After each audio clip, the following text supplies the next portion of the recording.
جب آپ نے اسلام قبول کیا تو آپ کو کیسا لگا؟ آپ کس وجہ سے اسلام کی طرف راغب ہوئے؟ اسلام کے پاس انسانیت کے لیے بے پناہ وسائل ہیں۔ اگر آپ نے دیکھا ہو تو پلیز اس کا انکار نہ کریں۔ میں واقعی اسے ایسے پڑھ رہا تھا جیسے یہ ایک ذاتی خط ہے جو مجھے خدا کی طرف سے موصول ہوا ہے، جیسے اوکے اب جاگ جاؤ۔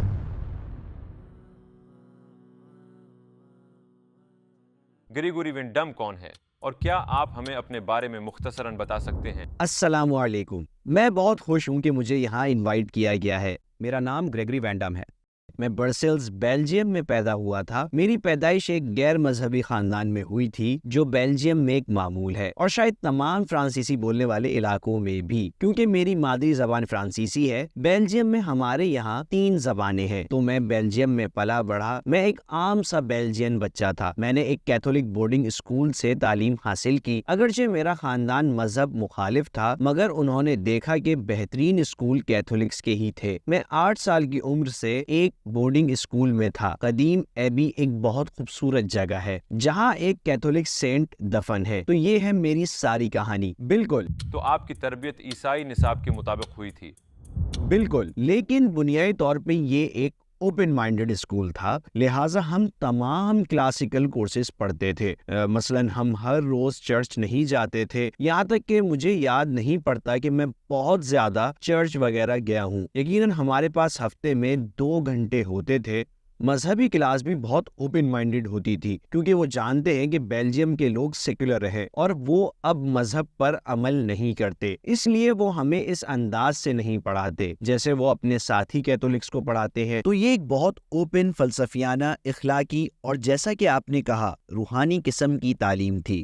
تو ان سالوں میں آپ کا عقیدہ کیا تھا؟ میرا خیال ہے میں بنیادی انسانی زندگی سے ماورا کسی چیز پر یقین نہیں رکھتا تھا۔ تو میرا خیال ہے کہ میں کافی مادیت پرست بچہ تھا، لیکن میرا خیال ہے ہم اپنے بلند معیار تعلیم کی وجہ سے بہت کھلے ذہن کے تھے۔ مثال کے طور پر میری ماں، ان کے گھر میں مختلف ثقافتوں کے بارے میں کتابیں ہوتی تھی، مختلف مذاہب کے بارے میں بھی؟ ہاں، مگر وہ ثقافتی حقائق کے طور پر مذاہب میں دلچسپی رکھتے تھے، لوگ کہانیوں کی طرح، بنیادی عقیدے کی طرح نہیں۔ اور عقیدے کا مطلب روحانیت، فلسفہ، میٹا فزکس، یہاں تک کہ زندگی کا فلسفہ ہے۔ مطلب یہ کہ اگر کوئی کام دلچسپ ہے یا خوبصورت ہے تو پھر ہم یہ کریں گے، لیکن ہمیں اس سے کوئی سروکار نہیں ہے۔ ہم جو ہے سو ہے اور ہم بالکل نہیں بدلیں گے۔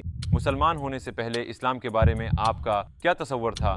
یہ بہت اچھا سوال ہے۔ کچھ بہت دلچسپ باتیں ہیں اور ایک بہت ہی دلچسپ واقعہ ہے۔ مجھے اچھی طرح یاد ہے جب میں بہت چھوٹا تھا، شاید میں 6 یا 7 سال کا تھا، ہم برسلز کے ایک ایسے علاقے میں خریداری کر رہے تھے جہاں بہت سی موروکن اور ترکش دکانیں تھیں۔ میرے گھر والے وہاں سے زیتون کا تیل اور کھجوریں وغیرہ خریدنے جاتے تھے، اور میں اپنی ماں اور دادی کے ساتھ تھا، اور ہم ایک دکان کے سامنے سے گزرے جس میں کعبے کی ایک بڑی فریم شدہ تصویر پڑی تھی۔ مجھے اچھی طرح یاد ہے کہ میں نے اسے دیکھا اور کہا، اوہ ماں، مجھے اپنے کمرے کے لیے یہ چاہیے۔ مجھے واقعی یہ یاد ہے، اور میری ماں نے کہا تھا تم یہ نہیں لے سکتے کیونکہ یہ ان کا مذہب اور ثقافت ہے۔ اگر تم اندر جا کر اسے خریدنے کے لیے کہو گے تو انہیں عجیب لگے گا، اور ہاں، تم یہ نہیں لے سکتے۔ مجھے وہ منظر بہت اچھی طرح یاد ہے۔ تو میرے اندر ایک قسم کی کشش تھی جو مجھے نہیں معلوم کہاں سے آئی تھی۔ یورپ میں ہمارے لیے مسلمان عربوں کے برابر ہے۔ ہمیں احساس نہیں ہوتا کہ یہ ترک لوگ ہیں، یہ ایرانی ہیں، یہ افریقی یا انڈونیشین لوگ ہیں، اور اس لیے مسلمان اور عرب ایک طرح سے دشمن ہی تصور کیے جاتے ہیں۔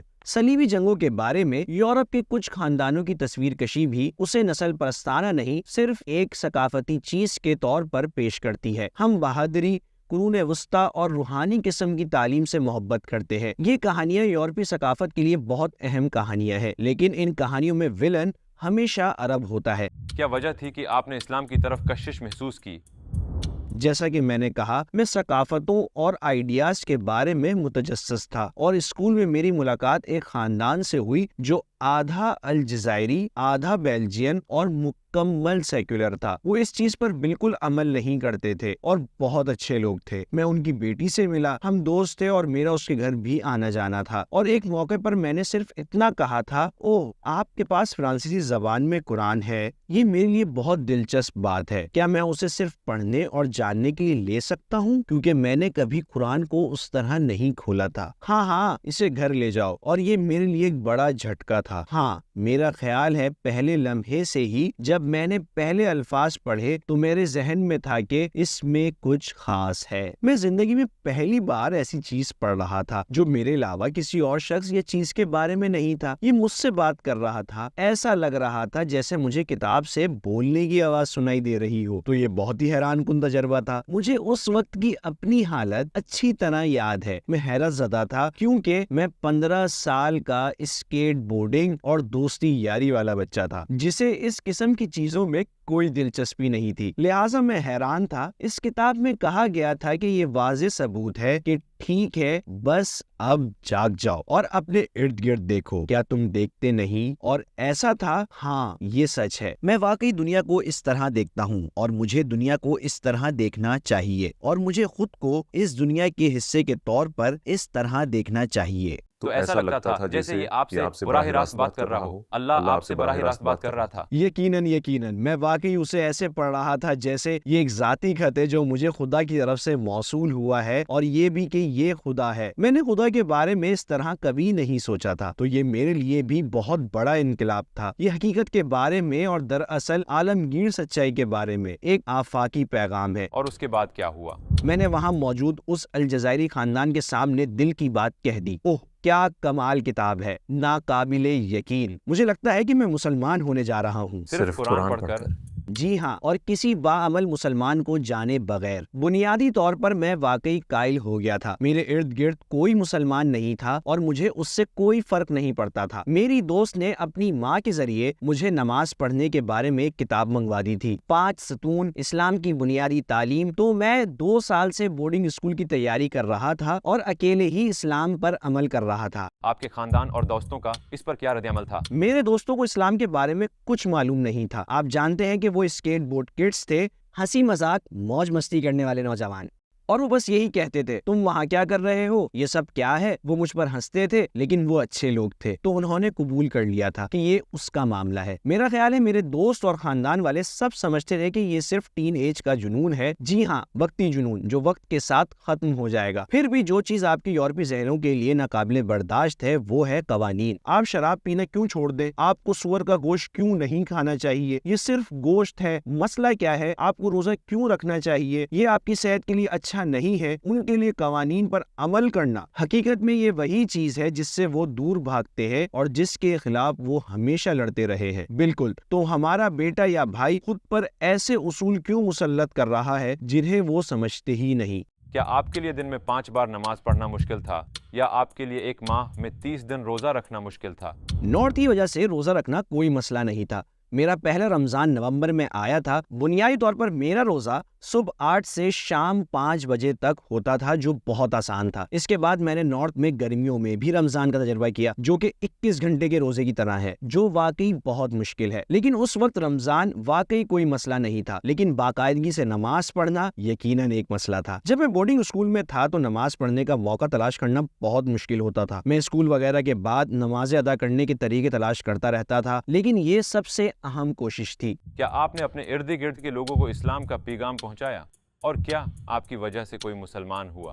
جی ہاں، کئی دوست مسلمان ہوئے۔ معلوم نہیں یہ کوئی حکمت عملی ہے یا نہیں، کیونکہ یہ غیر ارادی ہے، لیکن عموماً میں لوگوں کو قائل کرنے کی کوشش نہیں کرتا۔ ذاتی طور پر میں چیزوں کے بارے میں بات کرتا ہوں اور اپنا نقطہ نظر پیش کرتا ہوں، لیکن انہیں قائل کرنے کی کوشش یا انہیں اپنی بات ماننے پر مجبور نہیں کرتا، قطعاً نہیں۔ ایک منطقی قسم کی چیز کہ جیسے ہم بات کر رہے ہیں کہ ٹھیک ہے، میں اپنے نقطہ نظر سے دنیا کو اس طرح دیکھتا ہوں، اس کے نتائج ناقابل یقین تھے۔ میرے ایسے کئی دوست ہیں جو آئے اور مجھے کہا کہ میں مسلمان بننا چاہتا ہوں، چلو، کیا آپ سنجیدہ ہیں؟ ہم ایسا کرنے کے لیے سخت کوشش نہیں کرتے۔ میرے خیال میں یہ لوگوں کو قائل کرنے کا بہترین طریقہ ہے، کیونکہ یورپی ذہن قائل ہونے میں بہت ہچکچاتا ہے۔ وہ سیاستدانوں پر اعتبار نہیں کرتے، وہ میڈیا پر اعتبار نہیں کرتے، وہ یونیورسٹی کے علماء پر اعتبار نہیں کرتے، وہ کسی پر اعتبار نہیں کرتے۔ اس کے علاوہ وہ مذہبی شخصیات پر بھی اعتبار نہیں یقیناً کرتے۔ یہ سب ٹھیک ہے، یہ واقعی ان کے لیے ماضی ہے۔ ایک اور دلچسپ بات، جب میری بہن کی پہلی بیٹی ہوئی تو میرے خیال میں وہ 4 یا 5 سال کی تھی۔ اس نے موت کے بارے میں سوالات پوچھنا شروع کیے تھے سب بچوں کی طرح، تو میری بہن نے بھی ان سوالات پر کہا کہ یہ تمہارے انکل ہی بتا سکتے ہیں، میرے پاس موت سے متعلق کوئی جواب نہیں ہے، لیکن تمہارے انکل کے پاس ضرور جوابات موجود ہیں۔ یہ ٹھیک ہے، تو آپ میرا اسلام قبول نہیں کرتے اور میرے عقیدے سے بالکل بھی مطمئن نہیں ہے، لیکن پھر بھی آپ سمجھتے ہیں کہ موت جیسی اہم حقیقت سے متعلق میرے پاس آپ سے زیادہ جوابات ہیں۔ یہ واقعی بہت دلچسپ ہے۔ وہ سمجھتے ہیں کہ کچھ ہے ضرور، لیکن وہ آگے بڑھ نہیں سکتے اور درمیان میں حائل رکاوٹوں کو دور نہیں کر سکتے۔ کیا آپ کو لگتا ہے کہ بیلجیم یا باقی یورپ میں اسلاموفوبیا بڑھ رہا ہے